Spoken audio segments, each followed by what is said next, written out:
అటు తిరిగి చూడకూడదు, అటు తిరిగావు కెమెరా. అదే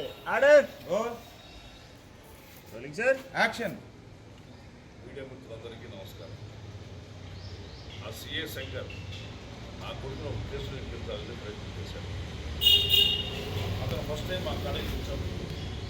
కాలేజీలో ఫ్రెండ్స్ అవుతామని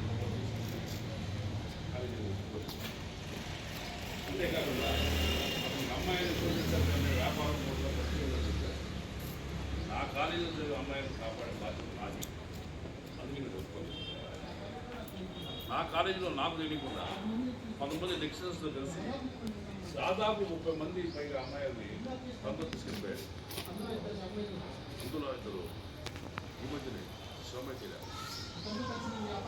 అతనితో కలిసి వ్యాపారం చేయడానికి ఆ కొడుకుని ఈ రంగు కేసులు ఇరికించి మమ్మల్ని ఇబ్బంది పెట్టాలని చూశారు. భయపడి అతనే కనపడకుండా పోయాడు. అతను ఎక్కడున్నా పట్టుకుని ఆ అమ్మాయిని కాపాడి వెళ్తాం. అతనికి ఖచ్చితంగా శిక్ష పడేలా చేస్తాం. ప్రజల్లో మా మీద నమ్మకాన్ని నిలబెట్టుకుంటాం. తప్పు చేసిన ఎవరిని వదిలాం.